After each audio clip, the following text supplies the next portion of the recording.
In the last lecture, we were discussing resonance in the series LCR AC circuit. We found that at a frequency equal to square root of 1 by L C, the current shoots up. At that point, the impedance becomes equal to R. This happens because at that point X C, that is the reactance of the capacitor, is equal to the reactance of the inductor. This shooting up of current at this frequency is said to be the condition of resonance, and we shall continue in this lecture this discussion of resonance. You see, on this side of the resonance, the current decreases because the reactance due to the capacitor increases. On this side, the current decreases because the reactance due to inductance increases, and at the frequency equal to square root of 1 by L C, both are equal and therefore, they cancel each other and the current shoots up.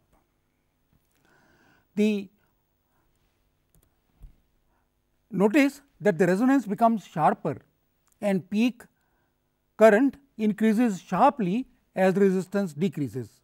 You see, R 3 is larger than R 2 is larger than R 1. You see, at R 3 the resonance is very flat, at R 2 it is not flat, but it is broad. As we decrease the resistance, you can see that the resonance becomes very sharp, and this delta omega is called the bandwidth of the resonance. We shall define it more properly in a moment. Now, what does this mean? The current becoming very large at a certain frequency, what does it mean? It means that out of a broad band of frequencies, such as those striking a radio antenna, the circuit can pick up a frequency belonging to this narrow band quite easily by resonating to the frequency and increasing the current sharply. You see, this is suppose a band of frequencies, and this resonant circuit, this scans this band of frequencies, and wherever the frequency is equal to 1 by root of L C, there is resonance and the current shoots up in the circuit. We say that the circuit has become more selective. You see, sharper the resonance, more selective is the circuit, because it can now select frequencies very well. Our radio receivers are basically LCR series circuits. Fine tuning in these circuits is achieved by making them narrow band receivers. As the resistance in the circuit increases, such as R 3 in the figure, the peak becomes very broad, as I have been saying already. The current does not increase sharply for any frequency. Such a circuit responds to a broad band of frequencies. The circuit loses its selectivity, because now the current does not become does not increase sharply at any frequency. So, it loses its selectivity. Now, we define bandwidth properly. Bandwidth of a series LCR circuit is defined as the width of the resonance at the point where power is half of the peak power. And now, peak power is I squared R. That means, half power would be at I by root 2, that is 0.707. So, at this point 0.707, which is at which the peak, the power is half of the peak, right. So, at this point the band of frequencies, or this width of the resonance, is called its bandwidth. So, bandwidth is the width of the resonance at the point where power is half of the peak power. Depending on the sharpness of the resonance, a series RCL circuit is assigned a number called its Q factor or quality factor. The Q factor is the ratio of the resonant frequency and bandwidth of the circuit. This is the bandwidth and this is the resonant frequency, square root of 1 by L C. So, if I divide this omega square root of 1 by L C divided by this bandwidth, I get the Q factor, and you can see why it is called quality factor. If this is narrow, this quality factor would be very large and the circuit would be very selective. The current would have increased sharply. You see, you can imagine a very narrow maximum, and this narrow maximum would be able to select a frequency for resonance from a broad band of frequencies very well. That is why this factor omega by delta omega is called omega r, resonance frequency divided by delta omega is called the quality factor. And most of the good circuits in your radio tuning circuits, they have a high Q factor. Now, power consumed in AC circuits. Suppose the voltage applied to the circuit is V m sin omega t.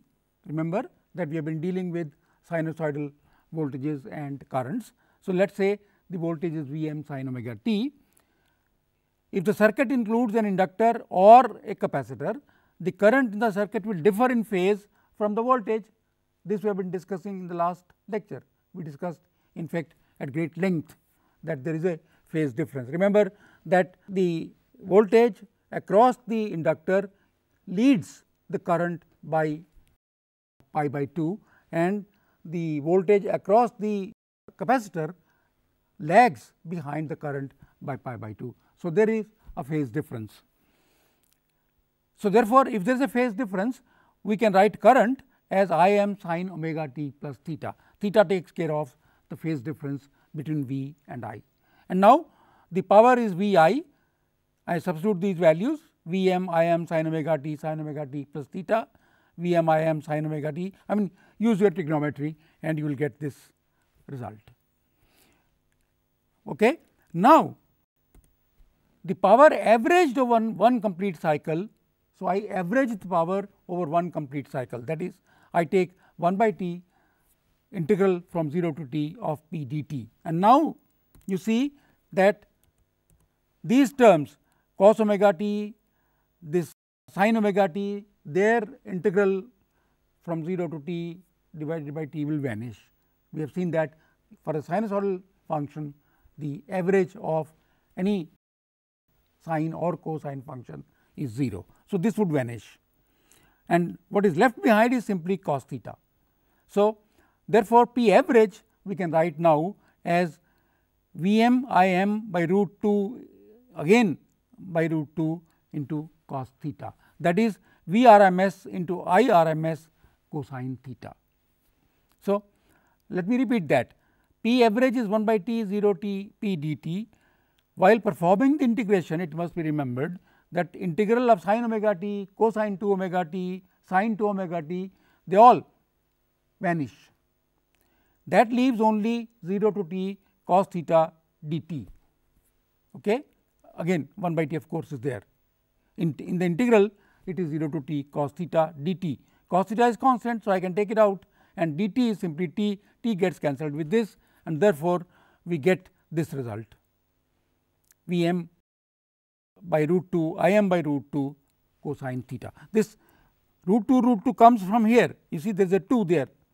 So, I can write 2 as root 2 into root 2. So, V m by root 2 into I m by root 2, which gives me the RMS values. So, it is V RMS into I RMS into cosine theta. The product V RMS I RMS is called the apparent power, and cos theta is called the power factor of the circuit. You can see, you can in fact already see that if cosine theta is 0, then the power consumed in the circuit would be 0. So, cosine theta is called the power factor of the circuit. Now, if we take purely resistive circuit, in this case there is no phase difference between I and V.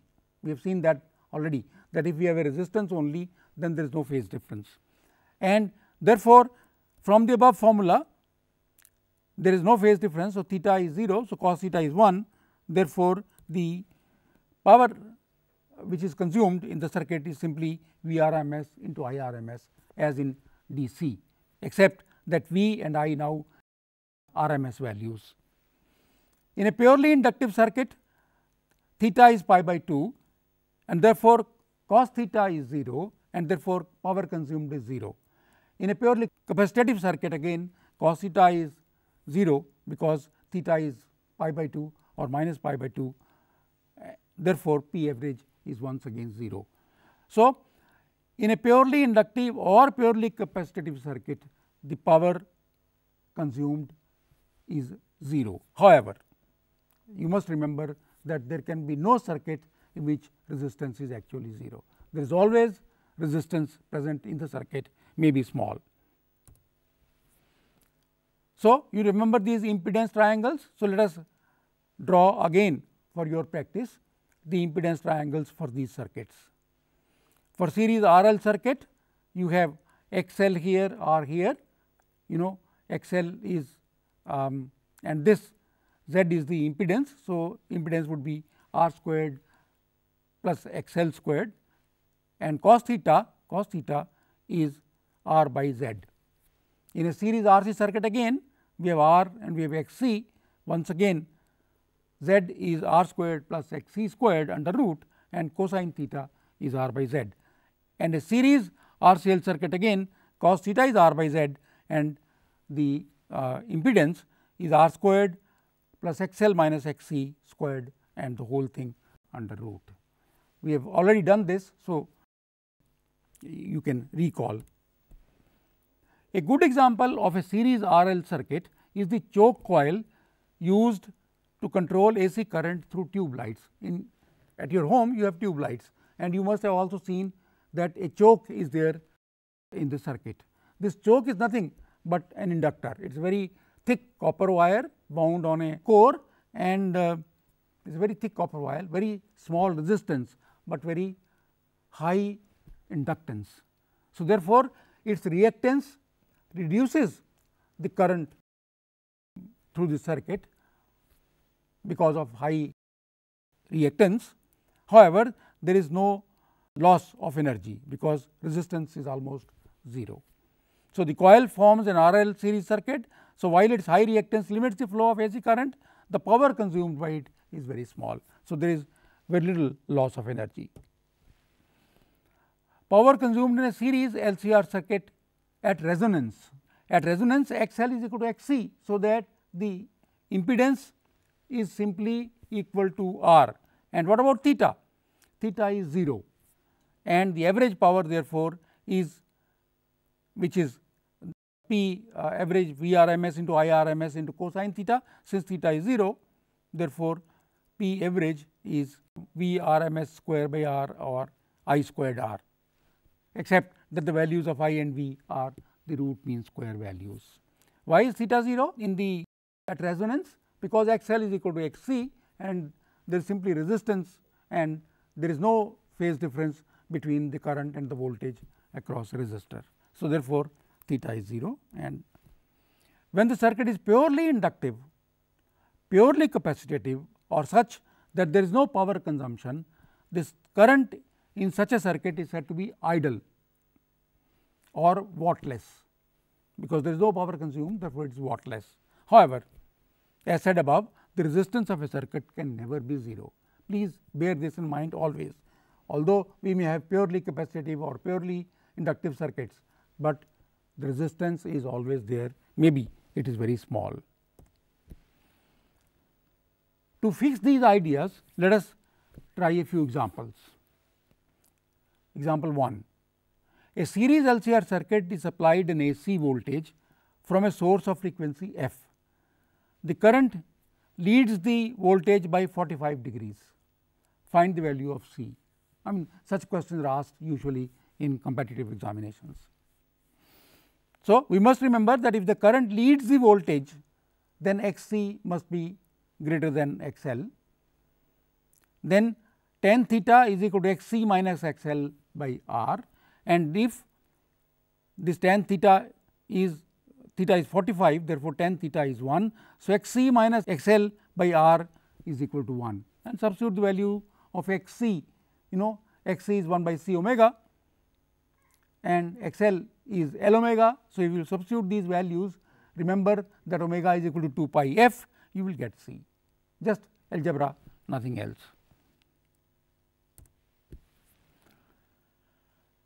This is a very popular question with examiners. Power dissipated in an LCR series circuit connected to an AC source of EMF is, and these are 4 expressions given, you have to choose one.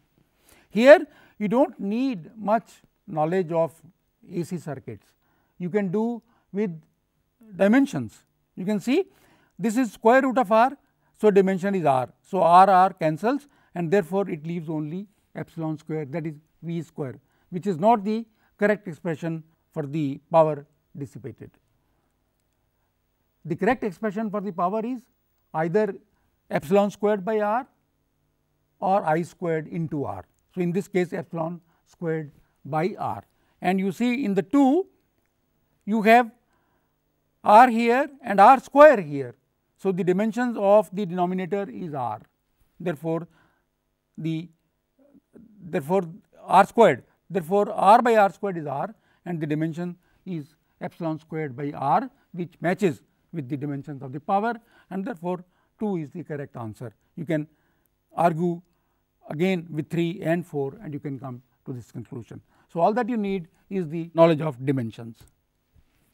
You can also use the expressions that we have derived so far, but you do not need to. P is I squared r, which is epsilon squared by z squared into r. So, you substitute the values and you will get the expression for the power consumed. In the given circuit, here is a circuit given. We have an inductor across which we have measure the voltage, we have a capacitor across which we measure the voltage, a resistor across which we measure the voltage, and there is a supply and there is an ammeter here. V 1 and V 2 both read 300 volts. Now, recall that the phase of the voltage across L and across C is they are in opposite phase, right, and if they are equal, if the voltage across them is equal, that means x L is equal to x C and have opposite signs. So, x L minus x C in fact is 0. So, therefore, there is no impedance due to inductance and capacitance. The only impedance is R, which is equal to 100 ohms, and now if this is the supply is 220, 220 by 100 is 2.2. So, that is what the current in the circuit would be. How do we arrive it at this point?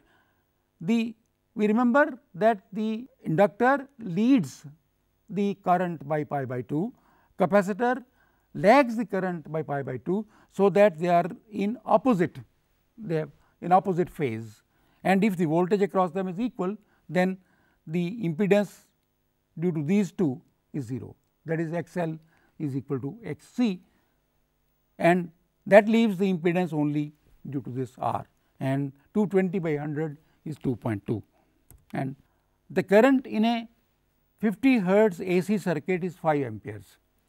What is its value? 1 by 300 seconds after its value becomes 0. AC circuit is given by I equal to I m sin omega t, and the RMS value is I RMS equal to I m by root 2. This we have done.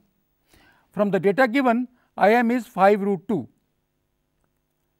and the current is 0 at t equal to 0. So, that the current after 1 by 300 of a second is this 5 root 2 becomes the amplitude of the current, because I m is I RMS into root 2, I RMS is 5 amperes, therefore, I m is 5 root 2, and therefore, I can write this, and instead of t I have 1 by 300, instead of omega I have 2 pi into 50, because 50 hertz is the frequency of the circuit. Then I carry out the algebra and I get the current is 5 root of 3 by 2 amperes. You remember that the current is I m sin omega t. If I can find I m, then I can find the current at any time. Just substitute the value of omega and T. That is what we have done here. A bulb of resistance R is connected in series with an inductor of reactance XL, a capacitor of reactance XC to a source of AC supply. The bulb is glowing. In what way is the glow of the bulb affected if the reactance of the inductor is increased? So, there can be two cases. Impedance is R squared plus XL minus XC squared and whole under root, that is the impedance. Now, if XL is greater than XC initially, then what would happen? If XL is increased, then this term increases, that means the impedance increases and the current decreases in circuit and the glow of the bulb decreases, it becomes less bright. On the other hand, if initially XC is greater than XL, then increasing XL would narrow this difference and therefore, this term will actually decrease and the current in the circuit would increase because the impedance has decreased and therefore, the bulb will become brighter. So, these are the two cases I have discussed. If you are armed with a small loop of wire, a bulb and a rod of iron, you can find if a source of current is AC or DC. Connect the bulb and loop with the source, the bulb will glow. Now, introduce the iron rod into the coil. What would this do? This will change the magnetic field and therefore, it would change the inductance of the coil, and if the glow of the bulb is affected, the source is AC. You see, this change does not matter in DC, but in AC the inductor has its reactance increased and therefore, the bulb is affected. So, if you have this arrangement, a coil and a bulb, join the coil with the bulb and introduce an iron rod in the coil, and if the bulb is affected, the brightness of the bulb is affected, that means the supply is AC and not DC, because in DC there is no such effect. Now, this is an important thing, transmission of AC power. You see, I have been saying that one major advantage of AC is that the loss in transmission of power over long distances can be reduced considerably. I have been saying this all along, and now I am going to show that this is really true. To understand the principle of transmission, let us assume that power P has to be transmitted. You see, power P is fixed, the power station is to supply a certain power. So, power is fixed. The current in transmission line will be I by P by V, V is the voltage at which the supply is there, and therefore, the current would be P by V. P is the power, V is the voltage, and therefore, I would be the current through the circuit. The loss is mainly due to ohmic dissipation, which is I squared R, where R is the resistance of the transmission line. Clearly, to reduce transmission loss, either I or R must be reduced, is I squared R. So, let us first consider R. Reducing R would mean using thicker wires. This would increase the cost of material considerably. Copper is very costly, and therefore, having thicker copper wires increases the cost considerably. Moreover, heavier wires would require stronger towers. You must have seen those towers over which the wires pass, and if the wires are very thick, very heavy, then towers must also be strong. To build stronger towers again would cost quite a lot, and therefore, reducing R is not the solution. The other option is to reduce the current by increasing voltage at which the power is to be transmitted. You see, current is P by V, P is fixed. So, if we increase V, then I is reduced, and therefore, I squared R is also reduced. So, the solution lies in raising the voltage at the point of the plant, and then of course, bringing it down at the point of the consumer. So, the solution lies in reducing I by increasing the voltage of supply. At the power station, the voltage is stepped up, and at the other end where the power is to be given to the consumer, the voltage is suitably brought down. Moreover, the voltage for transmission cannot be increased indefinitely. Of course, this looks very attractive that you keep on increasing the voltage and reducing the current, but that is not a very practical proposition, because the cost of insulation in the transmission system increases enormously. You see, if you increase the voltage beyond a certain limit, then the insulation would cost you a lot of money. So, a compromise is struck to achieve desired economy in power transmission. The next example illustrates the principle of transmission. What is the example? A 44 kilowatt generator transmits power at 1100 volts through a transmission line of resistance 4 ohm. What would be the saving in power if it is transmitted at 11,000 volts? This is 1100, and suppose I increase the voltage 10 times, then what is the saving? For power 44 kilowatts transmitted at 1100 volts, the current would be 44,000 divided by 1100, which is 40 amperes. The power loss is delta omega, which is I squared R, which is I is 40.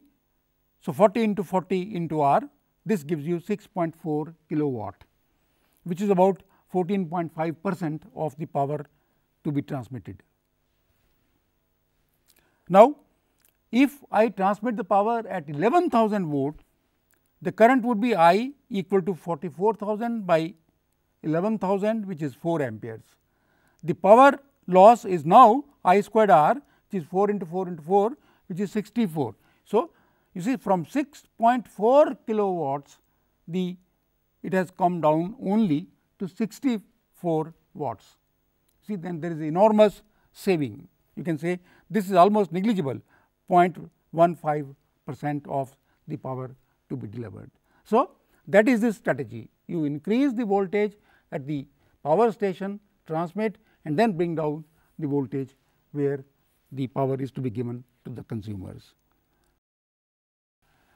In the next lecture, we shall consider the electromagnetic waves. That is, you see, we have studied the AC, and there is a frequency of transmission, and we have discussed in this lecture in detail the case of resonance. In the next lecture, we shall see that in addition to the current which flows through the wires due to the motion of electrons, we also need a current called displacement current, which is there in between the plates of a capacitor, and that is called displacement current, and that is very important. So, we shall introduce displacement current into Maxwell equations and see what happens.